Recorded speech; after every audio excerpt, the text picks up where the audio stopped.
Mesdames et messieurs, bonsoir. J'espère que vous allez bien.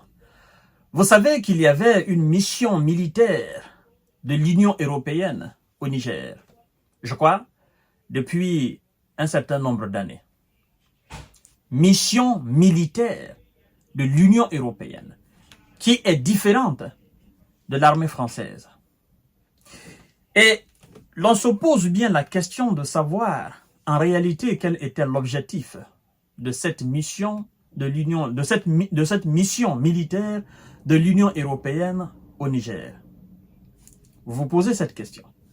Parce que lorsqu'on ouvre grandement les yeux et qu'on réfléchit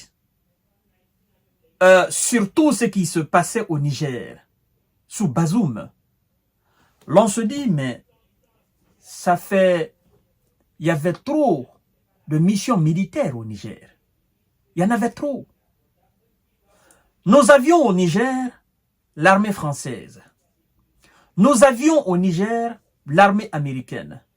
Nous avions au Niger l'armée de l'OTAN. Parce que la mission militaire au Niger, c'est quand même des militaires qui étaient au Niger, de la part de l'Union européenne. La question est, quelles étaient les missions ou la mission de tout un chacun de ce groupe d'armées appartenant à des entités différentes? L'Amérique, la France, l'Union européenne. Les États-Unis nous ont dit que leur présence au Niger était de prévoir les actions de Tiro-Tiro, de les combattre et de former l'armée nigérienne, n'est-ce pas, au combat contre des Tiro-Tiro, c'est-à-dire à traquer les Tiro-Tiro. C'était ça, en réalité, grosso modo. Et la France nous a dit qu'elle était là pour former l'armée nigérienne, pour combattre les Tiro-Tiro, mais aussi sécuriser le Niger et aider le Niger à combattre les Tiro-Tiro. Vous comprenez? Parce que le nombre de soldats français au Niger dépassait largement des experts qui viennent couramment former des militaires d'un pays. Eux, ils étaient là pour combattre des Tiro-Tiro, selon ce qu'ils nous ont dit. Et l'armée américaine était là aussi pour combattre les Tiro-Tiro et former les soldats nigériens. L'armée de l'OTAN, c'est-à-dire cette mission militaire européenne, de l'Union européenne au Niger, avait aussi pour but d'aider le Niger à combattre les Tiro-Tiro.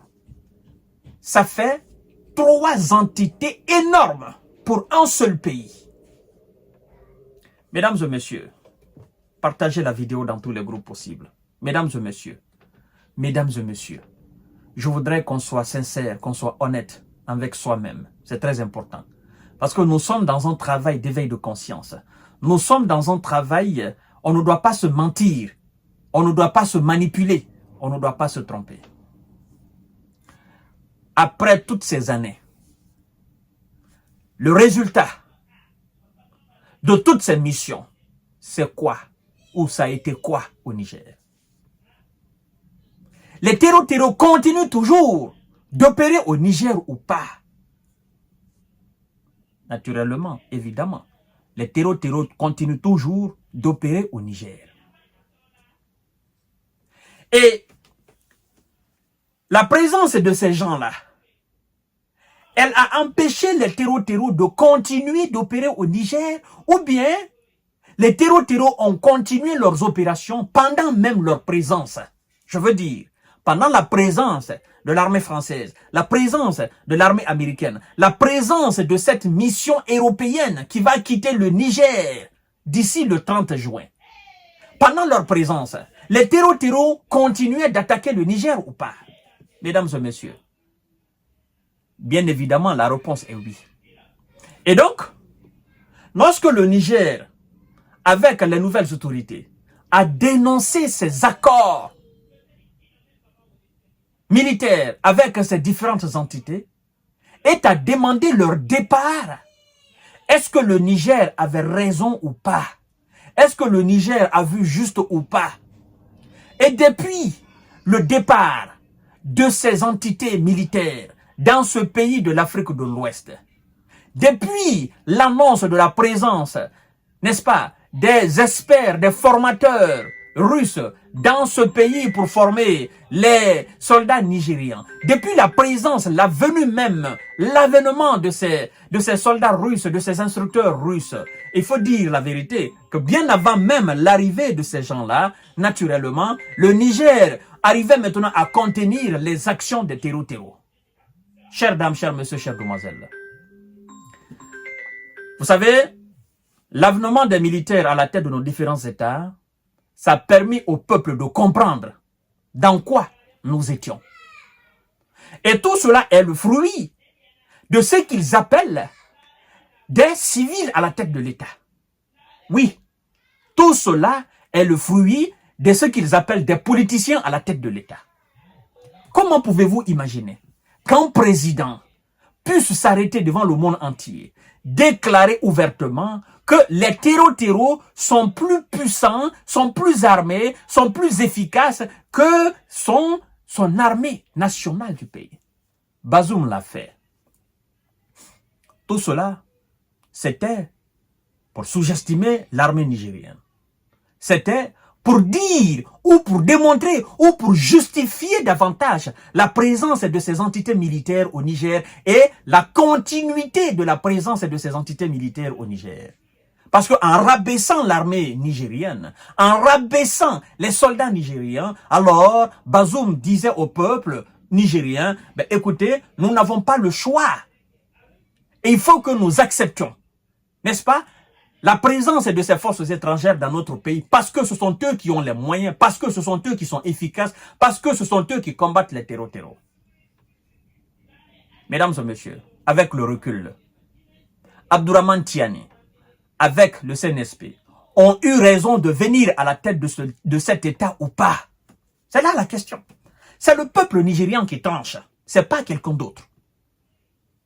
Entre l'avènement du CNSP à la tête de l'État et l'avènement de M. Bazoum à la tête de l'État, c'est-à-dire la condition de vie, l'administration Bazoum et l'administration CNSP, qu'est-ce qui est en réalité, qu'est-ce qui répond aux besoins, aux aspirations du peuple nigérien? Parce qu'il s'agit du peuple nigérien. C'est le peuple nigérien qui tranche. C'est pas les États-Unis, c'est pas la France, encore moins l'Union européenne qui détermine réellement ou qui tranche ce qui est bon pour le peuple nigérien. Et c'est au même peuple que moi je demande, entre ces deux administrations, ces deux gestions, qu'est-ce qui est vraiment souverainiste, indépendantiste? Qu'est-ce qui est réellement nigérien?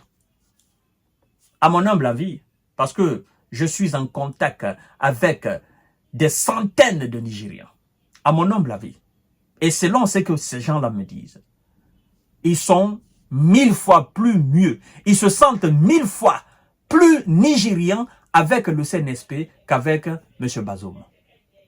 Cela prouve à suffisance. D'ailleurs, vous qui n'êtes pas nigérien, vous avez constaté l'avènement du CNSP à la tête de l'État. Vous avez constaté l'engouement autour, la ferveur autour, n'est-ce pas, la béatitude autour du CNSP, de l'avènement du CNSP. Parce que si le peuple nigérien était d'accord avec son administration sous M. Bazoum, le peuple nigérien aurait désapprouvé complètement l'avènement des militaires à la tête de l'État. Mais le peuple en avait marre. Et on forçait le peuple à se taire.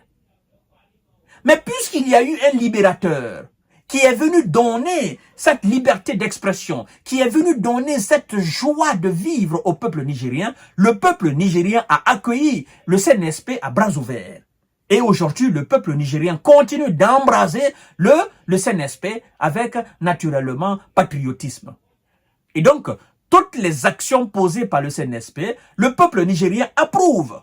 Ça prouve à suffisance que le peuple nigérien ne voulait pas de la présence de ces gens-là. Mais le peuple cherchait juste un sauveur. Le peuple cherchait juste un libérateur. Et le peuple a trouvé son libérateur en la présence de M. Abdourahmane Tiani. En la personne de M. Abdourahmane Tiani, je veux dire.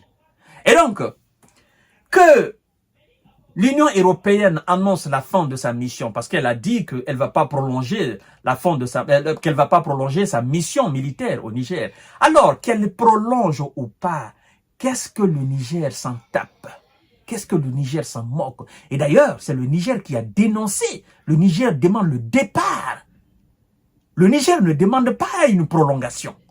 Le Niger veut que toutes ces forces étrangères quittent le sol nigérien parce que elles décrédibilisent l'armée nigérienne, la capacité militaire de l'armée nigérienne.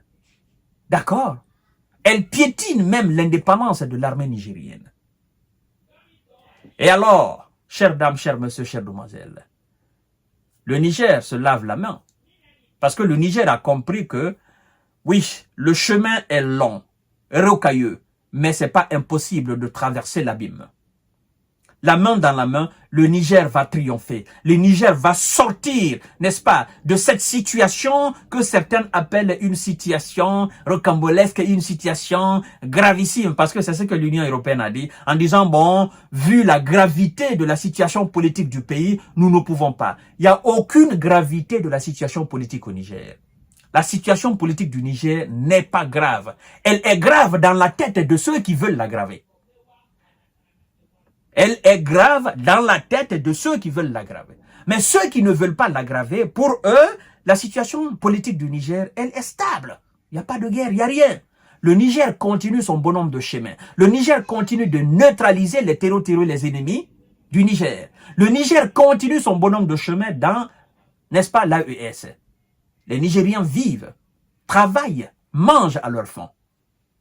D'accord? Bon, on ne va pas dire qu'il n'y a pas de difficultés. Dans tous les pays du monde, il y a des difficultés. Même aux États-Unis, même la Russie, même la France, même l'Angleterre, il y a des difficultés partout.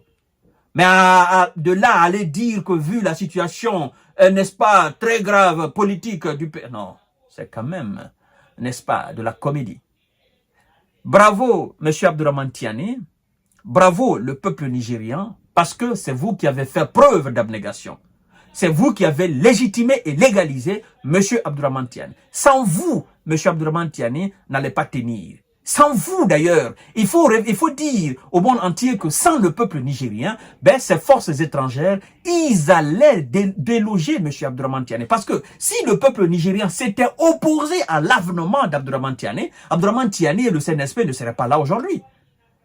Bien évidemment que le peuple, dans cette condition, le peuple donnerait alors, c'est-à-dire une dimension légale et légitime à ces forces étrangères d'intervenir militairement au Niger. Ce qui n'a pas été le cas, parce que le peuple est resté solidaire avec son armée. Et le peuple continue toujours de se battre pour sa souveraineté. Allez-y, Union européenne. Allez-y, les WISA. Allez-y, l'Hexagone. Laissez le peuple se débrouiller tout seul. C'est un peuple indépendant. C'est un peuple majeur. C'est un peuple qui sait où poser le pied. Point barre. Et d'ailleurs, la prospérité au Niger, c'est survenu avec l'avènement du CNSP. D'accord? Et ça va continuer. À tout à l'heure. Partagez la vidéo dans tous les groupes possibles. Abonnez-vous sur cette page. Abonnez-vous sur ma chaîne YouTube, Kanté-J Visionnaire, le vrai, pour de bonnes informations et des décorticages. Merci beaucoup. Bonne soirée à vous.